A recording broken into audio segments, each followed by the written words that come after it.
আওয়ামী লীগের সাধারণ সম্পাদক সৈয়দ আশরাফুল ইসলামকে স্থানীয় সরকার মন্ত্রণালয় থেকে অব্যাহতি দেওয়ার পরপরই শুরু হয় মন্ত্রিসভায় আরও রদবদলের গুঞ্জন। এর এক সপ্তাহের মাথায় বাড়ল মন্ত্রিসভার কলেবর। মঙ্গলবার বিকেলে শপথ নিতে প্রথমেই বঙ্গভবনে আসেন নুরুল ইসলাম বিএসসি। পরে একে একে আসেন তারনা হালিম, ইয়াফেস ওসমান, নুরুজ্জামান আহমেদ ও আসাদুজ্জামান খান কামাল। কিছুক্ষণ পর বঙ্গভবনে আসেন প্রধানমন্ত্রী শেখ হাসিনা। রাষ্ট্রপতির সঙ্গে কিছুক্ষণ একান্তে কথা বলার পর যোগ দেন দরবার হলের শপথ অনুষ্ঠানে। আমি আসাদুজ্জামান খান সশ্রদ্ধচিত্তে শপথ করিতেছি।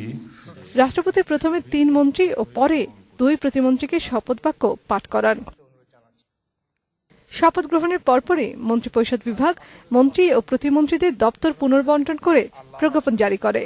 নুরুল ইসলাম বিএসসিকে প্রবাসী কল্যাণ ও বৈদেশিক কর্মসংস্থান মন্ত্রণালয়, ইয়াফেস ওসমানকে আগের মন্ত্রণালয় বিজ্ঞান ও প্রযুক্তি এবং আসাদুজ্জামানকে তার আগের মন্ত্রণালয় স্বরাষ্ট্র দেওয়া হয়েছে। এছাড়া তারনা হালিমকে ডাক ও টেলিযোগাযোগ এবং নুরুজ্জামান আহমেদকে খাদ্য মন্ত্রণালয়ের প্রতিমন্ত্রী করা হয়েছে। দায়িত্ব বাড়া কমার প্রশ্ন নয়, প্রশ্নটা হলো যে আমাকে আরো বেশি রকম সতর্ক থাকার জন্য আরো বেশি রকম দায়িত্ব দেওয়া হয়েছে, এটাই সঠিক। বঙ্গভবনে দলের সিনিয়র নেতা ও গুরুত্বপূর্ণ মন্ত্রীরা উপস্থিত থাকলেও অনুপস্থিত ছিলেন দলের সাধারণ সম্পাদক ও সদ্য দপ্তরবিহীন মন্ত্রী সৈয়দ আশরাফুল ইসলাম।